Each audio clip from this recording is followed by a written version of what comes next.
ਸਵਾਗਤ ਹੈ ਦੋਸਤੋ ਤੁਹਾਡਾ ਆਪਣਾ ਚੈਨਲ ਸਟਾਰ ਆਨਲਾਈਨ ਸਟੱਡੀ ਵਿੱਚ। ਤੇ ਅੱਜ ਆਪਾਂ ਗੱਲ ਕਰਾਂਗੇ ਪੰਜਾਬੀ ਭਾਸ਼ਾ ਬਾਰੇ। ਰੀਟ ਭਰਤੀ 2021 ਲਈ ਆਪਣਾ ਅੱਜ ਦਾ ਟੌਪਿਕ ਰਹੂਗਾ ਪੰਜਾਬੀ ਭਾਸ਼ਾ ਦੇ ਨਾਲ ਜੁੜਿਆ ਹੋਇਆ।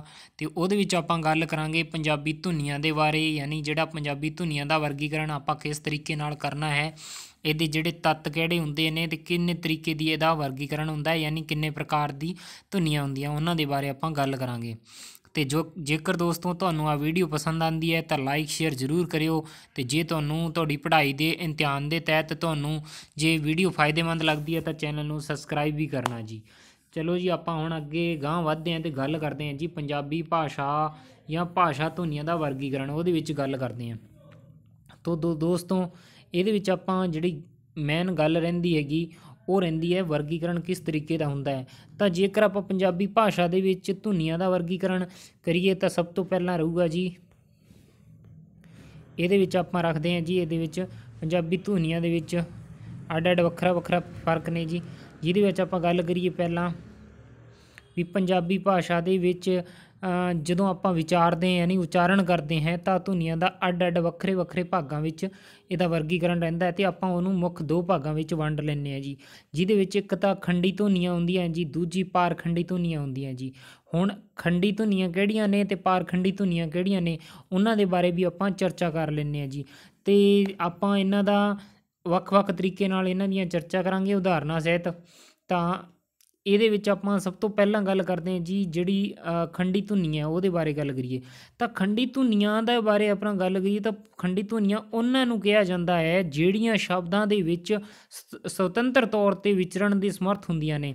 ਕਹਿਣ ਦਾ ਭਾਵ ਹੈ ਕਿ ਜਿਹੜੀਆਂ ਆਪਦੇ ਸ਼ਬਦਾਂ ਦੇ ਵਿੱਚ ਸੁਤੰਤਰ ਯਾਨੀ ਖੁੱਲ੍ਹੇ ਤੌਰ ਦੇ ਵਿੱਚ ਉਚਾਰੀਆਂ ਜਾਂਦੀਆਂ ਹਨ, ਉਹਨਾਂ ਨੂੰ ਕੀ ਹੈ ਖੰਡੀ ਧੁਨੀਆਂ ਕਿਹਾ ਜਾਂਦਾ ਹੈਗਾ। ਅੱਗੇ ਆਪਾਂ ਹੋਰ ਦੇਖੀਏ ਕਿ ਇਹਨਾਂ ਨੂੰ ਭਾਸ਼ਾਈ ਬੋਲਾਂ ਵਿੱਚ ਵੱਖਰਾ ਕਰਕੇ ਨਿਥੜਿਆ ਜਾ ਸਕਦਾ ਹੈ, ਯਾਨੀ ਇਹਨਾਂ ਨੂੰ ਜਦੋਂ ਆਪਾਂ ਬੋਲਦੇ ਹਾਂ ਇਹਨਾਂ ਨੂੰ ਵੱਖਰਾ ਕੀਤਾ ਜਾ ਸਕਦਾ ਹੈ। ਆਪਾਂ ਇਹ ਕਹਿ ਸਕਦੇ ਕਿ ਇਹਨਾਂ ਨੂੰ ਖੰਡਾਂ ਜਾਂ ਖੰਡਾਂ ਦੇ ਵਿੱਚ ਗੱਲ ਕਰੀਏ ਤਾਂ ਇਹਨਾਂ ਨੂੰ ਖੰਡਿਆਂ ਦੇ ਵਿੱਚ ਵੀ ਅਲੱਗ ਅਲੱਗ ਭਾਗਾਂ ਵਿੱਚ ਵੰਡਿਆ ਜਾ ਸਕਦਾ ਹੈ ਜੀ। ਤਾਂ ਉਹ ਵੀ ਕਿਵੇਂ ਹੈਗਾ ਜੀ, ਉਹ ਵੀ ਦੇਖ ਲੈਂਦੇ ਹਾਂ ਜੀ। ਜਿੱਦਾਂ ਗੱਲ ਕਰੀਏ ਆਪਾਂ ਇਹਨੂੰ ਇਕਾਈਆਂ ਵਿੱਚ ਵੰਡਿਆ ਜਾ ਸਕਦਾ ਹੈਗਾ, ਜਿਹਦੇ ਉਚਾਰਨ ਦੇ ਵਿੱਚ ਅਲੱਗ ਅਲੱਗ ਕਰਕੇ ਵਿਚਾਰਿਆ ਜਾਂਦਾ ਹੈ ਵੀ ਇਹਨਾਂ ਨੂੰ ਅੱਡ ਅੱਡ ਵੱਖਰਾ ਵੱਖਰਾ ਕੀਤਾ ਜਾ ਸਕਦਾ ਹੈ, ਵੱਖਰਾ ਵੱਖਰਾ ਨਿਥੇੜਿਆ ਜਾ ਸਕਦਾ ਹੈ ਜੀ। ਇਹ ਤਾਂ ਹੈਗੀ ਜੀ ਖੰਡੀ ਧੁਨੀਆਂ। ਹੁਣ ਆਪਾਂ ਗੱਲ ਕਰਾਂਗੇ ਪਾਰਖੰਡੀ ਧੁਨੀਆਂ ਕਿਹੜੀਆਂ ਹੁੰਦੀਆਂ ਜੀ। ਪਾਰਖੰਡੀ ਧੁਨੀਆਂ ਦੇ ਬਾਰੇ ਆਪਾਂ ਗੱਲ ਕਰੀਏ ਤਾਂ ਸ਼ਬਦਾਂ ਦੇ ਵਿੱਚ ਸੁਤੰਤਰ ਰੂਪ ਦੇ ਵਿੱਚ ਵਿਚਰਨ ਦੀ ਸਮਰੱਥਾ ਨਹੀਂ ਹੁੰਦੀ ਹੈ, ਵੀ ਇਹ ਖੁੱਲ੍ਹੇ ਰੂਪ ਦੇ ਵਿੱਚ ਨਹੀਂ ਵਿਚਾਰੇ ਜਾ ਸਕਦੇ ਹਨ।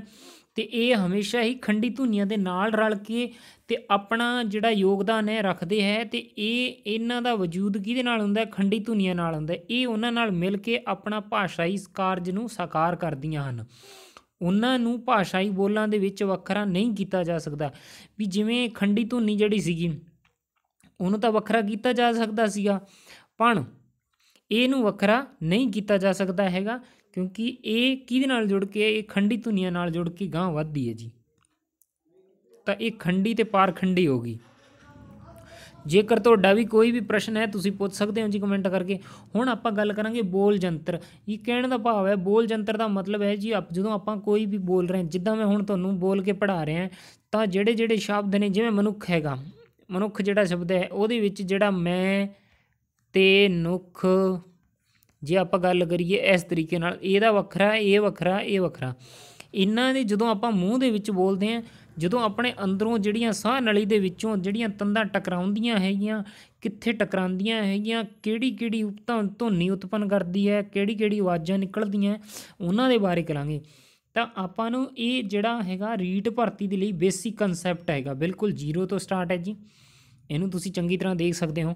ਤਾਂ ਇਹਦੇ ਵਿੱਚ ਆਪਾਂ ਹੁਣ ਗੱਲ ਕਰੀਏ ਵੀ ਮਨੁੱਖ ਭਾਸ਼ਾ ਧੁਨੀਆਂ ਦਾ ਉਚਾਰਨ ਆਪਣੇ ਮੂੰਹ ਰਾਹੀਂ ਕਰਦਾ ਹੈ। ਸਭ ਨੂੰ ਪਤਾ ਜੀ ਮੂੰਹ ਰਾਹੀਂ ਕਰਦਾ ਹੈ ਆਪਣਾ। ਅਤੇ ਸਾਡੇ ਫੇਫੜਿਆਂ ਦੇ ਵਿੱਚੋਂ ਬਾਹਰ ਨਿਕਲਦੀ ਸਾਹ ਹਵਾ ਜਦੋਂ ਆਪਾਂ ਬੋਲਦੇ ਹਾਂ, ਆਪਣੇ ਜਿਹੜੇ ਅੰਦਰ ਦੇ ਫੇਫੜੇ ਹੈ ਉਹ ਜਿਹੜੀ ਸਾਹ ਵਾਲੀ ਨਲੀ ਦੇ ਨਾਲ ਬਾਹਰ ਨਿਕਲਦੀ ਜਿਹੜੀ ਹਵਾ ਹੁੰਦੀ ਹੈ, ਉਹ ਜਿਹੜੀਆਂ ਹੁੰਦੀਆਂ ਆਪਣੇ ਅੰਦਰ ਦੀਆਂ ਜਿਹੜੀਆਂ ਸਾਡੀਆਂ ਨਾਸਾਂ ਹੈਗੀਆਂ ਅਤੇ ਪੋਲ, ਜਿਹੜੇ ਨਾਸਾਂ ਦੇ ਪੋਲ ਯਾਨੀ ਜਿਹੜੇ ਨਾਕਾਂ ਦੇ ਸੁਰਾਖ ਨੇ, ਮੂੰਹ ਵਿਚਲੇ ਉਚਾਰਨ ਅੰਗ। ਹੁਣ ਮੂੰਹ ਦੇ ਵਿੱਚ ਉਚਾਰਨ ਅੰਗ ਕਿਹੜੇ ਹੁੰਦੇ ਨੇ ਜੀ, ਉਹ ਦੇਖੋ ਜੀ ਸੰਗ ਦੀ ਗੱਲ ਕਰੀਏ, ਕਾਗ ਹੈ, ਤਾਲੂ ਹੈ, ਦੰਦ ਹੈ, ਬੁੱਲ ਹੈ, ਜੀਭ ਹੈ, ਸੁਰ ਤੰਦਾਂ ਹੈਗੀਆਂ। ਇਹ ਕਿਹੜੀਆਂ ਹੈਗੀਆਂ? ਮੂੰਹ ਦੇ ਅੰਦਰ ਦੇ ਵਿਚਾਲੜੇ ਉਚਾਰਨ ਵਾਲੇ ਅੰਗ ਹੈ ਜੀ। ਜੇਕਰ ਤੁਹਾਨੂੰ ਇਹਨਾਂ ਦਾ ਵੀ ਪਤਾ ਹੋਣਾ ਚਾਹੀਦਾ ਹੈ ਵੀ ਕਿਹੜੀਆਂ ਚੀਜ਼ਾਂ ਤੋਂ ਉਚਾਰੀਆਂ ਜਾਂਦੀਆਂ ਜੀ, ਜਿਵੇਂ ਸੰਗ, ਕਾਗ, ਕਾਂਗ, ਕਾ ਵੀ ਬੋਲਦੇ ਆ, ਕਾਗ ਵੀ ਬੋਲਦੇ ਆ, ਤਾਲੂ, ਦੰਦ, ਬੁੱਲ, ਜੀਭ, ਇਹਨਾਂ ਦਾ ਧਿਆਨ ਰੱਖਣਾ ਜੀ। ਇਹ ਮੋਸਟ ਇੰਪੋਰਟੈਂਟ ਹੈ, ਇਹਨੂੰ ਨਾਲ ਨਾਲ ਨੋਟ ਕਰ ਲਿਓ ਜੀ ਵੀ ਮੁੱਖ ਯੰਤਰ ਕਿਹੜੇ ਨੇ। ਇਦੋਂ ਬਾਅਦ ਗੱਲ ਕਰੀਏ ਭਾਸ਼ਾਈ ਧੁਨੀਆਂ ਨੂੰ ਬੋਲਣ ਸਮੇਂ ਜਿਹੜੀ ਸਿਆਹੀ ਹੁੰਦੀ ਹੈ, ਜਦੋਂ ਆਪਾਂ ਬੋਲਦੇ ਸਮੇਂ ਸਿਆਹੀ ਹੁੰਦੇ ਹਨ, ਇਹਨਾਂ ਨੂੰ ਬੋਲ ਯੰਤਰ ਵੀ ਕਿਹਾ ਜਾਂਦਾ ਹੈ। ਜਦੋਂ ਆਪਾਂ ਬੋਲਦੇ ਹੈਗੇ ਤੇ ਜਿਹੜੀ ਆਪਣੀ ਹਵਾ ਨਿਕਲਦੀ ਹੈ ਸਾਹ ਨਲੀ ਦੇ ਵਿੱਚੋਂ, ਇਹਨਾਂ ਨੂੰ ਜਿੱਥੇ ਜਿੱਥੇ ਟਕਰਾਉਂਦੀ ਹੈ ਤੇ ਜਿਹੜੀ ਧੁਨੀ ਉਤਪੰਨ ਹੁੰਦੀ ਹੈ ਉਹਨੂੰ ਆਪਾਂ ਬੋਲ ਯੰਤਰ ਵੀ ਕਹਿ ਸਕਦੇ ਹਾਂ। ਉਹ ਕਿਹੜੇ ਕਿਹੜੇ ਨੇ ਜੀ, ਉਹਨਾਂ ਦੇ ਬਾਰੇ ਵੀ ਚਰਚਾ ਕਰ ਲੈਂਦੇ ਹਾਂ ਜੀ। ਆਹ ਦੇਖੋ ਜੀ, ਇਹ ਬੋਲ ਯੰਤਰ ਨੇ ਜੀ। ਆਹ ਦੇਖਿਓ ਜੀ ਵੀ ਇਹਦੇ ਵਿੱਚ ਜਿਹੜਾ ਆਪਾਂ ਪਹਿਲਾਂ ਗੱਲ ਕਰੀਏ ਇੱਥੋਂ ਵੀ ਆਹ ਹੈਗੀ ਸਾਹ ਨਲੀ, ਯਾਨੀ ਜਿਹੜੀ ਆਪਣੀ ਸਾਹ ਵਾਲੀ ਨਲੀ ਹੈਗੀ, ਅਤੇ ਇਹਦੇ ਵਿੱਚ ਜਿਹੜੀ ਸੁਰ ਤੰਦਾਂ ਹੈਗੀਆਂ ਉਹ ਇੱਥੋਂ ਆਪਣੇ ਕੰਠਾਂ ਤੋਂ ਹੀ ਸ਼ੁਰੂ ਹੋ ਜਾਂਦੀਆਂ ਜੀ। ਜਿਹੜੀ ਹੈਗੀ ਸੁਰ ਤੰਦਾਂ ਹੈਗੀਆਂ ਅਤੇ ਉਹ ਕੰਠ 'ਤੇ ਥੋੜ੍ਹਾ ਜਿਹਾ ਤਾਂ ਨੂੰ ਗੱਲ ਕਰੀਏ ਤਾਂ ਸੁਰ ਯੰਤਰੀ ਹੋ ਜਾਂਦੀ ਹੈ ਜੀ, ਜਿੱਥੋਂ ਆਵਾਜ਼ ਆਪਣੀ ਬਣਦੀ ਹੈ। ਇੱਥੇ ਜਿਹੜੀ ਹਵਾ ਟਕਰਾਊਗੀ ਉੱਥੇ ਐਵੇਂ ਬਣ ਜੂਗੀ ਜੀ। ਉਦੋਂ ਥੋੜ੍ਹਾ ਹੋਰ ਗਾਂਹ ਜਾਈਏ ਤਾਂ ਕਾਗ ਨਾਲ ਟਕਰਾਉਂਦੀ ਹੈ ਜੀ, ਜਿਹਦੇ ਮੂੰਹ ਦੇ ਵਿੱਚ ਆਪਣੇ ਇੱਕ ਕਾਗ ਹੁੰਦਾ, ਉਹ ਤੁਹਾਨੂੰ ਪਤਾ ਹੀ ਹੈ ਜੀ, ਉਹਦੇ ਨਾਲ ਟਕਰਾਉਂਦੀ ਹੈ, ਕਾਗ ਵਾਲੀ ਹੋ ਜਾਣਗੀਆਂ। ਇਦੋਂ ਬਾਅਦ ਕਾਗ ਤੋਂ ਬਾਅਦ ਆਉਂਦਾ ਜੀ ਨਰਮ ਤਾਲੂ। ਦੇਖੋ ਤਾਲੂ ਵੀ ਦੋ ਤਰੀਕੇ ਦਾ ਹੁੰਦਾ ਨੇ ਜੀ, ਇੱਕ ਹੈ ਜੀ ਸਖਤ ਤਾਲੂ, ਇੱਕ ਹੈ ਨਰਮ ਤਾਲੂ। ਸਖਤ ਤਾਲੂ ਕਿਹੜਾ ਹੁੰਦਾ? ਜਿਹੜਾ ਗਾਂਹ ਨੂੰ ਹੁੰਦਾ ਹੈ ਜੀ, ਅਤੇ ਨਰਮ ਤਾਲੂ ਕਿਹੜਾ? ਜਿਹੜਾ ਮਗਰ ਨੂੰ ਹੁੰਦਾ, ਪਿਛਾਂਹ ਨੂੰ ਹੁੰਦਾ ਹੈ ਜੀ। ਅਤੇ ਉਹ ਨਰਮ ਤਾਲੂ ਹੈ ਜਿਹੜਾ, ਇਹਨੂੰ ਹਿੰਦੀ ਵਿੱਚ ਕੋਮਲ ਤਾਲੂ ਵੀ ਬੋਲਦੇ, ਪੰਜਾਬੀ 'ਚ ਆਪਾਂ ਨਰਮ ਤਾਲੂ ਕਹਿ ਦਿੰਦੇ ਆ, ਇੱਕੋ ਹੀ ਗੱਲਾਂ ਨੇ ਜੀ। ਉਦੋਂ ਬਾਅਦ ਉਤਲੀ ਨਲੀ ਨੱਕ ਵਾਲੀ ਆ ਜਾਂਦੀ ਹੈ ਜੀ, ਇਹਨੂੰ ਬੋਲਦੇ ਆ ਜੀ ਨੱਕ ਪੋਲ ਜੀ। ਆਹ ਜੀਭ ਆ ਗਈ ਜੀ, ਆਹ ਜੀਭ ਵਾਲਾ ਭਾਗ ਆ ਗਿਆ ਜੀ। ਅਤੇ ਜੀਭ ਤੋਂ ਬਾਅਦ ਜੀ ਆ ਗਿਆ ਜੀ ਮੂੰਹ ਵਾਲਾ ਪੋਲ, ਯਾਨੀ ਮੂੰਹ ਵਾਲੀ ਵਿਚਲੀ ਸੁਰਾਖ ਆ ਗਿਆ ਜੀ। ਅਤੇ ਜਿਹੜੀਆਂ ਗੱਲਾਂ ਕੀਤੀਆਂ ਜਾਂਦੀਆਂ, ਆਹ ਦੰਦ ਆ ਗਏ ਜੀ, ਆਹ ਵਾਲੇ ਆਹ ਦੰਦ ਆ ਗਏ ਜੀ। ਆਹ ਅਗਲੇ ਬੁੱਲ ਆ ਗਏ ਜੀ, ਦੇਖ ਲਓ ਜੀ ਤੁਸੀਂ, ਬੁੱਲ, ਆਹ ਦੰਦ, ਆਹ ਬੁੱਲ, ਅਤੇ ਆਹ ਮਸੂੜੇ ਆ ਹੋ ਗਏ ਜੀ। ਦੰਦ ਦੇ ਉਤਲੇ ਪਾਸੇ ਜਿਹੜਾ ਮਾਸ ਲੱਗਿਆ ਹੁੰਦਾ ਉਹ ਮਸੂੜੇ ਹੈ ਜੀ। ਅਤੇ ਹੁਣ ਇਹ ਜਿਹੜੀਆਂ ਹੈਗੀਆਂ ਇਹ ਆਪਣੇ ਸੁਰ ਯੰਤਰ, ਬੋਲ ਯੰਤਰ ਵੀ ਬੋਲਦੇ ਆ ਵੀ ਜਿਨ੍ਹਾਂ ਨਾਲ ਹਵਾ ਜਿਵੇਂ ਜਿਵੇਂ ਟਕਰਾਊਗੀ ਉਵੇਂ ਉਵੇਂ ਸ਼ਬਦ ਉਚਾਰਿਤ ਹੋਣਗੇ ਜੀ। ਤਾਂ ਇਹਨਾਂ ਨੂੰ ਦੇਖ ਲਓ ਜੀ, ਸਖਤ ਤਾਲੂ, ਨਰਮ ਤਾਲੂ, ਕਾਗ ਹੋ ਗਈ, ਸਾਹ ਨਲੀ ਹੋ ਗਈ, ਸੁਰ ਤੰਦਾਂ ਹੋ ਗਈਆਂ, ਸੁਰ ਯੰਤਰ ਹੋ ਗਈ, ਜੀਭ ਹੋ ਗਈ, ਮੂੰਹ ਵੇਲ ਹੋ ਗਈ, ਕਹਿਣ ਦਾ ਭਾਵ ਨਲੀ ਹੋ ਗਈ, ਮੂੰਹ ਵਾਲੀ ਨਲੀ ਹੋ ਗਈ, ਦੰਦ ਹੋ ਗਏ, ਬੁੱਲ ਹੋ ਗਏ, ਮਸੂੜੇ ਹੋ ਗਏ। ਠੀਕ ਹੈ ਜੀ, ਤਾਂ ਇਹ ਮਹੱਤਵਪੂਰਨ ਨੇ ਜੀ। ਹੁਣ ਆਪਾਂ ਗੱਲ ਕਰਾਂਗੇ ਅੱਗੇ ਬੋਲ ਯੰਤਰ ਦੇ ਬਾਰੇ, ਢੰਗ ਨਾਲ ਚਰਚਾ ਕਰਾਂਗੇ ਵੀ ਬੋਲ ਯੰਤਰ ਕੀ ਤਰੀਕੇ ਦਾ ਹੁੰਦਾ ਨੇ। ਤਾਂ ਬੋਲ ਯੰਤਰ ਦੇ ਵਿੱਚ ਆਪਾਂ ਗੱਲ ਕਰੀਏ ਵੀ ਬੋਲ ਯੰਤਰ ਦੀਆਂ ਕਿਰਿਆਵਾਂ ਮੁਤਾਬਕ ਭਾਸ਼ਾਈ ਧੁਨੀਆਂ ਦਾ ਅੱਗੇ ਵਰਗ, ਜਿਹੜਾ ਅੱਗੋਂ ਵਰਗ ਵੰਡ ਕੀਤੀ ਜਾਂਦੀ ਹੈ। ਅਤੇ ਪੰਜਾਬੀ ਭਾਸ਼ਾ ਦੇ ਵਿੱਚ ਜਿਹੜੀ ਭਾਸ਼ਾਈ ਧੁਨੀਆਂ ਨੂੰ ਇਸ ਪ੍ਰਕਾਰ ਸਮੁੱਚੀ ਵਰਗ ਵੰਡ ਨੂੰ ਹੇਠਲੀ ਆਰੇਖ ਦੇ ਅਨੁਸਾਰ ਦੋਨੇ, ਇੱਥੇ ਆਰੇਖ ਬਣਾਇਆ ਗਿਆ ਹੈਗਾ, ਡਾਇਗਰਾਮ ਬਣਾਇਆ ਗਿਆ ਵੀ ਕਿਸ ਤਰੀਕੇ ਨਾਲ। ਪਹਿਲਾਂ ਆਪਾਂ ਗੱਲ ਕੀਤੀ ਸੀ ਖੰਡੀ ਧੁਨੀਆਂ ਅਤੇ ਪਾਰਖੰਡੀ ਧੁਨੀਆਂ। ਇੱਥੇ ਤੱਕ ਤੁਸੀਂ ਸਮਝ ਗਏ ਸੀਗੇ ਜੀ ਵੀ ਖੰਡੀ ਧੁਨੀਆਂ ਕਿਹੜੀਆਂ ਹੁੰਦੀਆਂ ਨੇ, ਜਿਹੜੀਆਂ ਸੁਤੰਤਰ ਰੂਪ ਦੇ ਵਿਚਾਰੀਆਂ ਜਾਂਦੀਆਂ ਉਹ ਖੰਡੀ ਧੁਨੀਆਂ, ਅਤੇ ਜਿਹੜੀਆਂ ਸੁਤੰਤਰ ਰੂਪ ਦੇ ਵਿੱਚ ਨਾ ਵਿਚਾਰ ਕੇ ਖੰਡੀ ਧੁਨੀਆਂ ਦੇ ਨਾਲ ਰਲ ਕੇ ਵਿਚਾਰੀਆਂ ਜਾਂਦੀਆਂ ਉਹ ਕਿਹੜੀਆਂ? ਪਾਰਖੰਡੀ ਧੁਨੀਆਂ। ਹੁਣ ਆਪਾਂ ਇਹਨਾਂ ਦੇ ਗਾਂਹ ਜਾ ਕੇ ਥੋੜ੍ਹਾ ਜਿਹਾ ਹੋਰ ਡੈਫੀਨੇਸ਼ਨ ਕਰ ਲੈਂਦੇ ਹਾਂ ਜੀ ਵੀ ਖੰਡੀ ਧੁਨੀਆਂ ਦੇ ਦੋ ਰੂਪ ਹੁੰਦੇ ਜੀ, ਸੁਰ ਧੁਨੀਆਂ ਅਤੇ ਵਿਅੰਜਨ ਧੁਨੀਆਂ ਜੀ। ਵੀ ਸੁਰ ਖੰਡੀ ਧੁਨੀਆਂ ਦੇ ਦੋ ਪ੍ਰਕਾਰ ਹੈ ਜੀ, ਸੁਰ ਧੁਨੀਆਂ ਅਤੇ ਵਿਅੰਜਨ ਧੁਨੀਆਂ। ਅਤੇ ਜਦ ਕਿ ਪਾਰਖੰਡੀ ਦੇ ਵਿੱਚ ਕੀ ਹੁੰਦੀ ਹੈ? ਨਾਸਿਕਤਾ ਹੈ, ਬਲ ਹੈ, ਸੁਰ ਹੈ। ਇਹ ਨਾਸਿਕਤਾ ਹੈਗੀਆਂ, ਨਾਸਿਕਤਾ, ਬਲ, ਸੁਰ, ਇਹ ਕੀ ਹੈ? ਪਾਰਖੰਡੀ ਹੈ। ਤੁਹਾਨੂੰ ਰੀਟ ਦੇ ਵਿੱਚ ਇੱਦਾਂ ਪੁੱਛਣਗੇ ਵੀ ਕਿਹੜੀ ਇਹਨਾਂ ਦੇ ਵਿੱਚੋਂ ਨਾਸਿਕਤਾ ਹੈ, ਜਿਹੜੀ ਕਿਹੜੀ ਧੁਨੀ ਹੈ, ਪਾਰਖੰਡੀ ਹੈ ਇੱਕ ਜਾਂ ਖੰਡੀ ਹੈ ਜਾਂ ਕੁਛ ਹੋਰ ਦੇ ਦੇਣਗੇ, ਤਾਂ ਤੁਸੀਂ ਉਹਨਾਂ ਦੀ ਪਛਾਣ ਕਰਨੀ, ਤਾਂ ਮਾੜਾ ਜਿਹਾ ਢੰਗ ਨਾਲ ਦੇਖ ਲਿਓ ਜੀ। ਹੁਣ ਆਪਾਂ ਗੱਲ ਕਰਾਂਗੇ ਸਵਰ ਧੁਨੀਆਂ। ਸਵਰ ਧੁਨੀਆਂ ਕਿਹੜੀਆਂ ਜੀ? ਸਵਰ ਧੁਨੀਆਂ ਉਹਨਾਂ ਖੰਡੀ ਧੁਨੀਆਂ ਨੂੰ ਕਿਹਾ ਜਾਂਦਾ ਹੈ ਜਿਨ੍ਹਾਂ ਦਾ ਉਚਾਰਨ ਕਰਨ ਸਮੇਂ ਸਾਡੇ ਫੇਫੜਿਆਂ ਦੇ ਵਿੱਚੋਂ ਬਾਹਰ ਨਿਕਲਦੀ ਸਾਹ ਹਵਾ ਬੇਰੋਕ, ਯਾਨੀ ਬਿਨਾਂ ਕਿਤੇ ਕਿਸੇ ਨਾਲ ਰੁਕੇ ਸਿੱਧੀ ਬਾਹਰ ਨਿਕਲਦੀ ਹੈ ਅਤੇ ਨਿਕਲ ਜਾਂਦੀ ਹੈ, ਅਤੇ ਮੂੰਹ ਦੇ ਉਚਾਰਨ ਅੰਗਾਂ ਦੇ ਵਿੱਚ ਨਾ ਕੋਈ ਰੁਕਾਵਟ ਹੋਏ, ਨਾ ਕੋਈ ਤੰਗੀ ਰਗੜ ਛੋ ਪੈਦਾ ਹੁੰਦੀ ਹੋਏ ਤਾਂ ਮਤਲਬ ਜਦੋਂ ਆਪਾਂ ਬੋਲਿਆ, ਜਦੋਂ ਸ਼ੁਰੂ ਤੋਂ ਬੋਲਿਆ ਅਤੇ ਅੰਤ ਤੱਕ ਕਿਸੇ ਨਾਲ ਵੀ ਨਾ ਟਕਰਾਈ, ਬਿਨਾਂ ਸੰਘਰਸ਼, ਬਿਨਾਂ ਰਗੜ, ਕਿਸੇ ਵੀ ਤਰੀਕੇ ਨਾਲ ਸਿੱਧੀ ਬਾਹਰ ਨਿਕਲ ਗਈ, ਉਹਨਾਂ ਧੁਨੀਆਂ ਨੂੰ ਕੀ ਕਹਿੰਦਾ, ਉਹਨਾਂ ਨੂੰ ਸਵਰ ਧੁਨੀਆਂ ਕਿਹਾ ਜਾਂਦਾ ਹੈਗਾ। ਪਰ ਇਹਦੇ ਵਿੱਚ ਆਪਾਂ ਨੂੰ ਪਤਾ ਕਿਵੇਂ ਚੱਲੂਗਾ ਵੀ ਸਵਰ ਧੁਨੀਆਂ ਕਿਹੜੀਆਂ ਹੈ? ਵੀ ਸਵਰ ਧੁਨੀਆਂ ਦੇ ਉਚਾਰਨ ਸਮੇਂ ਜੀਭ ਅਤੇ ਤਾਲੂ ਅਹਿਮ ਭੂਮਿਕਾ ਨਿਭਾਉਂਦੇ ਹਨ।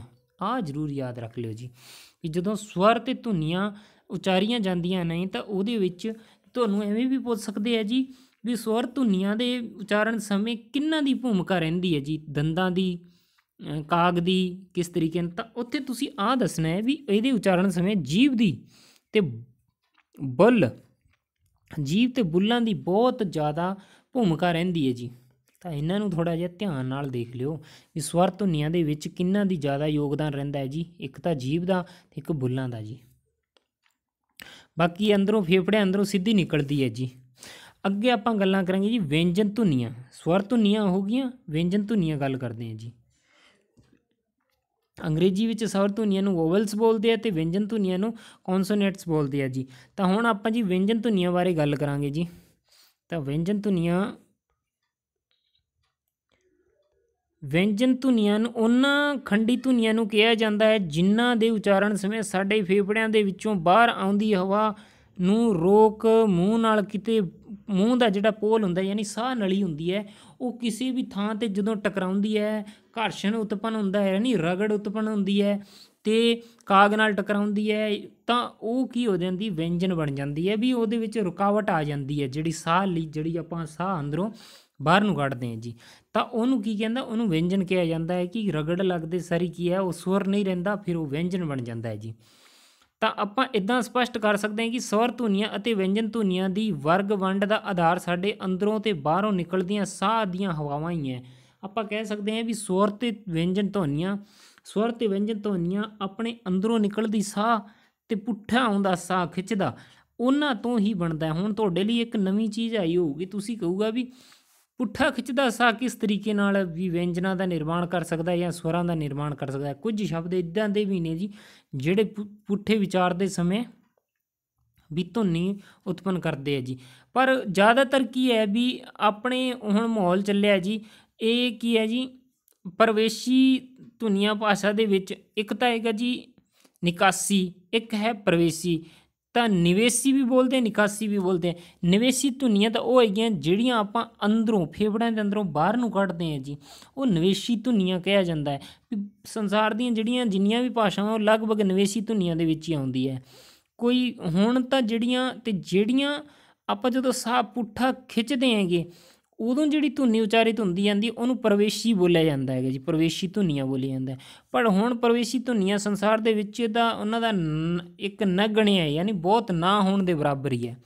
ਯਾਨੀ ਤਕਰੀਬਨ ਸਾਰੀ ਭਾਸ਼ਾਵਾਂ ਜਿਹੜੀਆਂ ਆਪਣੇ ਸੰਸਾਰ ਦੀਆਂ ਨੇ ਉਹ ਸਾਰੀਆਂ ਦੇ ਸਾਰੀਆਂ ਜਿਹੜੀਆਂ ਹੈਗੀਆਂ ਨਿਵੇਸ਼ੀ ਧੁਨੀਆਂ ਹਨ, ਯਾਨੀ ਪ੍ਰਵੇਸ਼ੀ ਧੁਨੀਆਂ ਬੰਦ ਹੋ ਗਈਆਂ। ਪ੍ਰਵੇਸ਼ੀ ਧੁਨੀਆਂ ਤੋਂ ਭਾਵ ਇਵੇਂ ਹੈ ਜਦੋਂ ਆਪਾਂ ਸਾਹ ਪੁੱਠਾ ਖਿੱਚਦੇ ਹਾਂ ਉਦੋਂ ਧੁਨੀਆਂ ਉਤਪੰਨ ਹੁੰਦੀਆਂ। ਜੇਕਰ ਆਪਾਂ ਗੱਲ ਕਰੀਏ ਭਾਰਤੀ ਭਾਸ਼ਾਵਾਂ ਦੇ ਵਿੱਚੋਂ ਸਿੰਧੀ ਦੀ ਸਹਾਇਕੀ, ਅੱਜ ਕੱਲ੍ਹ ਦਾ ਖੇਤਰ ਉਹਦਾ ਦੱਖਣੀ ਪਾਕਿਸਤਾਨ ਯਾਨੀ ਦੱਖਣੀ ਪਾਕਿਸਤਾਨ ਦੇ ਵਿੱਚ ਸਰਾਇਕੀ ਹੈ। ਸਿੰਧੀ ਭਾਸ਼ਾ ਅਤੇ ਸਰਾਇਕੀ ਜਿਹੜੀ ਹੈ, ਸਰਾਇਕੀ ਭਾਸ਼ਾ, ਉਹ ਦੋ ਅਜਿਹੀਆਂ ਭਾਸ਼ਾ ਹਨ ਜਿਹੜੀਆਂ ਕਿਹੜੀਆਂ ਹੈ ਜੀ, ਉਹ ਪ੍ਰਵੇਸ਼ੀ ਭਾਸ਼ਾਵਾਂ ਹਨ, ਬਸ ਹੋਰ ਕੋਈ ਨਹੀਂ ਹੈਗੀ। ਇਹਨਾਂ ਵਿੱਚ ਜਿਹੜੇ ਸ਼ਬਦ ਬੋਲੇ ਜਾਂਦੇ ਆ ਗੱਗਾ ਹੈ, ਜੱਜਾ ਹੈ, ਡੱਡਾ, ਬੱਬਾ, ਇਹ ਜਦੋਂ ਸ਼ਬਦ ਬੋਲੇ ਜਾਂਦੇ ਆ ਤਾਂ ਇਹਨਾਂ ਦੇ ਸੁਰ ਦੇ ਅੰਦਰ ਸਫੋਟੀ ਹਨ, ਯਾਨੀ ਅੰਦਰ ਨੂੰ ਜਾਂਦੇ ਸਮੇਂ ਉਚਾਰੇ ਜਾਂਦੇ ਹੈਗੇ ਜੀ। ਤਾਂ ਇਹ ਸ਼ਾਇਦ ਤੁਹਾਡੇ ਲਈ ਨਇਆ ਹੋਊਗਾ ਜੀ, ਇਹ ਵੀ ਮਹੱਤਵਪੂਰਨ ਹੈ ਜੀ ਜ਼ਿਆਦਾ ਜੀ। ਤਾਂ ਇਹ ਸਵਰ ਧੁਨੀਆਂ ਅਤੇ ਵਿਅੰਜਨ ਧੁਨੀਆਂ ਹੋ ਗਈਆਂ ਜੀ ਜਿਹੜੀਆਂ ਇਹਦੇ ਨਾਲ ਜੁੜੀਆਂ, ਯਾਨੀ ਜਿਹੜੀ ਹੈਗੀ ਹੈ ਨਿਵੇਸ਼ੀ ਧੁਨੀ ਅਤੇ ਜਿਹੜੀ ਪ੍ਰਵੇਸ਼ੀ ਧੁਨੀਆਂ। ਉਹਨਾਂ ਦੇ ਨਿਵੇਸ਼ੀ ਉਹ ਹੈ ਜਿਹੜੀ ਸੰਸਾਰ ਦੀਆਂ ਸਾਰੀਆਂ ਲਗਭਗ ਧੁਨੀਆਂ ਹੈ ਉਹ ਨਿਵੇਸ਼ੀ ਹੈਗੀਆਂ, ਪ੍ਰਵੇਸ਼ੀ ਦੋ ਹੀ ਹੈਗੀਆਂ ਜੀ, ਇੱਕ ਸਿੰਧੀ ਹੈ, ਇੱਕ ਸਰਾਇਕੀ ਹੈ ਜੀ। ਹੁਣ ਆਪਾਂ ਗੱਲ ਕਰਾਂਗੇ ਜੀ ਸੁਰ ਅਤੇ ਵਿਅੰਜਨਾਂ ਦੇ ਵਿੱਚ ਕੀ ਅੰਤਰ ਹੁੰਦਾ ਨੇ ਜੀ। ਸੁਰ ਦੀ ਗੱਲ ਕਰੀਏ ਪਹਿਲਾਂ, ਸਵਰ ਜਿਹੜੇ ਹੁੰਦੇ ਆ ਸਵਰ ਇਕੱਲੇ ਕਿਹੜੇ ਉਚਾਰੇ ਜਾ ਸਕਦੇ, ਵੀ ਇਕੱਲੇ ਹੀ ਬੋਲੇ ਜਾ ਸਕਦੇ ਆ, ਅਤੇ ਵਿਅੰਜਨ ਇਕੱਲੇ ਨਹੀਂ ਬੋਲੇ ਜਾਂਦੇ, ਕਿਸੇ ਦੀ ਮਦਦ ਨਾਲ ਬੋਲੇ ਜਾਂਦੇ, ਉਚਾਰੇ ਜਾਣਗੇ ਜੀ।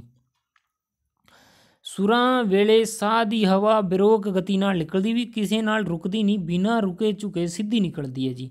ਅਤੇ ਜਦੋਂ ਵਿਅੰਜਨ ਬੋਲਦੇ ਹਾਂ ਉਦੋਂ ਅੰਦਰੋਂ ਜਿਹੜੀ ਸਾਹ ਆ ਰਿਹਾ ਹੈਗਾ ਬਾਹਰ, ਤਾਂ ਜਿਹੜੀ ਮੂੰਹ ਦੇ ਅੰਦਰ ਬੋਲ ਜੰਤਰ ਹੈ ਉਹਨਾਂ ਨਾਲ ਟਕਰਾ ਕੇ ਤੇ ਅੱਡ ਭਾਵ ਪ੍ਰਗਟ ਕਰ ਦਿੰਦੇ ਆ ਜੀ, ਘਰਸ਼ਣ ਉਤਪੰਨ ਕਰ ਦਿੰਦੇ ਆ। ਉਦੋਂ ਬਾਅਦ ਹੈ ਜੀ ਸਮੂਹ ਜੇ ਸਵਰ ਮੂੰਹ ਦੇ ਕਿਸੇ ਵੀ ਖਾਸ ਥਾਂ ਤੋਂ ਨਹੀਂ ਉਚਾਰੇ ਜਾਂਦੇ, ਵੀ ਕੋਈ ਖਾਸ ਥਾਂ ਨਹੀਂ ਹੁੰਦਾ, ਇਹ ਕਿਤੋਂ ਵੀ ਉਚਾਰੇ ਜਾ ਸਕਦੇ ਆ। ਪਰ ਜਿਹੜੇ ਵਿਅੰਜਨ ਹੁੰਦੇ ਉਹਨਾਂ ਦੇ ਖਾਸ ਥਾਂ ਹੁੰਦੇ, ਜਿਵੇਂ ਦੰਤੀ, ਹੋਸਟੀ।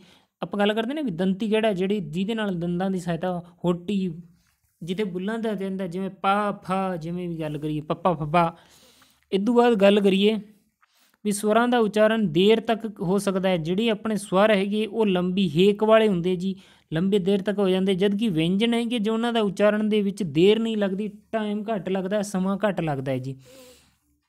ਤਾਂ ਇਹ ਜਿਹੜੇ ਹੈਗੇ ਇਹ ਸਵਰ ਅਤੇ ਵਿਅੰਜਨਾਂ ਦੇ ਪ੍ਰਕਾਰ ਨੇ ਜੀ। ਸਵਰ ਅਤੇ ਵਿਅੰਜਨ ਦੇ ਪ੍ਰਕਾਰ ਕੀ, ਤੁਹਾਨੂੰ ਵੱਖਰਾ ਵੱਖਰਾ ਭੇਦ ਪਤਾ ਹੋਣਾ ਚਾਹੀਦਾ ਵੀ ਅੱਡਾ ਅੱਡ ਕੀ ਇਹਨਾਂ ਦੀ ਪਛਾਣ ਹੈ ਜੀ। ਤਾਂ ਇਹ ਅੱਜ ਦਾ ਟੌਪਿਕ ਹੈਗਾ ਜਿਹੜਾ ਇੱਥੇ ਹੀ ਪੂਰਾ ਹੁੰਦਾ ਹੈ। ਇਹਦਾ ਅਗਲਾ ਭਾਗ ਲੈ ਕੇ ਆਵਾਂਗੇ, ਉਹ ਵੀ ਤੁਸੀਂ ਜ਼ਰੂਰ ਦੇਖਿਓ ਜੀ। ਇਹਦੇ ਨਾਲ ਜੁੜੀ ਹੋਈ ਗੱਲ ਆ ਕਹਾਂਗੇ ਕਿ ਜੇ ਤੁਸੀਂ ਰਾਜਸਥਾਨ ਦੇ ਵਿੱਚ ਭਰਤੀ ਦੀ ਤਿਆਰੀ ਕਰ ਰਹੇ ਹੋ ਤਾਂ ਆਪਣੇ ਜਿਹੜੀ ਇੰਡੀਅਨ ਕੌਂਸਟੀਟਿਊਸ਼ਨ ਹੈ ਉਹਦੇ ਨੋਟਸ ਵੀ ਆਪਣੇ ਪਲੇਲਿਸਟ 'ਚ ਮਿਲ ਜਾਣਗੇ ਜੀ, ਉਹ ਵੀ ਤੁਸੀਂ ਦੇਖ ਸਕਦੇ ਹੋ। ਉਹਦੇ ਨਾਲ ਤੁਹਾਨੂੰ ਫਾਇਦਾ ਮਿਲੂਗਾ ਜੀ ਬਹੁਤ ਬਹੁਤ। ਅਤੇ ਆਹ ਪੰਜਾਬੀ ਲਈ ਭਾਸ਼ਾ ਚਾਹੇ ਤਾਂ ਫਸਟ ਹੈ ਚਾਹੇ ਭਾਸ਼ਾ ਸੈਕਿੰਡ ਹੈ, ਉਹਦੇ ਦੋਨਾਂ ਦੇ ਲਈ ਉਪਯੋਗੀ ਹਨ ਜੀ। ਅਤੇ ਕੁਝ ਇਹੋ ਜਿਹੇ ਟੌਪਿਕ ਨੇ ਜਿਹੜੇ ਮੈਂਸ਼ਨ ਨਹੀਂ ਕੀਤੇ ਗਏ ਸਿਲੇਬਸ 'ਚ, ਪਰ ਫਿਰ ਵੀ ਆਪਾਂ ਕਰਨੇ ਕਿਉਂਕਿ ਉਹ ਆਧਾਰ ਹੁੰਦੇ ਨੇ ਅਤੇ ਉਹਨਾਂ ਆਧਾਰਾਂ ਦੇ ਵਿੱਚੋਂ ਹੀ ਆਹ ਟੌਪਿਕ ਹੈਗਾ ਜੀ। ਇਸ ਕਰਕੇ ਇਹਨੂੰ ਜ਼ਰੂਰ ਤੁਸੀਂ ਕਰਿਓ ਜੀ। ਅਤੇ ਜੇ ਤੁਸੀਂ ਇਹਦੀ PDF ਲੈਣੀ ਹੈ ਤਾਂ ਟੈਲੀਗ੍ਰਾਮ ਦਾ ਲਿੰਕ ਮੈਂ ਥੱਲੇ ਸੈਂਡ ਕਰ ਦਿੰਦਾ, ਤੁਸੀਂ PDF ਪ੍ਰਾਪਤ ਕਰ ਸਕਦੇ ਹੋ। ਅਤੇ ਇਹਦੇ ਪੰਜਾਬੀ ਭਾਸ਼ਾ ਰੀਡ ਦੇ ਟੈਸਟ ਸੀਰੀਜ਼ ਵੀ ਤੁਹਾਨੂੰ ਫ੍ਰੀ 'ਚ ਮਿਲ ਜੂਗੀ ਜੀ। ਤਾਂ ਤੁਸੀਂ ਸਾਡੇ ਨਾਲ ਜੁੜੋ, ਸਾਡੇ ਚੈਨਲ ਨੂੰ ਸਬਸਕ੍ਰਾਈਬ ਕਰੋ ਜੇ ਤੁਹਾਨੂੰ ਲੱਗਦਾ ਹੈ ਫਾਇਦੇਮੰਦ ਹੈ, ਤਾਂ ਨਹੀਂ ਲੱਗਦਾ ਤਾਂ ਬੇਸ਼ੱਕ ਦੀ ਛੱਡ ਦਿਓ ਜੀ। ਚੰਗਾ ਜੀ, ਫਿਰ ਮਿਲਦੇ ਹਾਂ ਅਗਲੇ ਵੀਡੀਓ ਵਿੱਚ ਇੱਕ ਨਏ ਟੌਪਿਕ ਦੇ ਨਾਲ। ਜੈ ਹਿੰਦ, ਜੈ ਭਾਰਤ।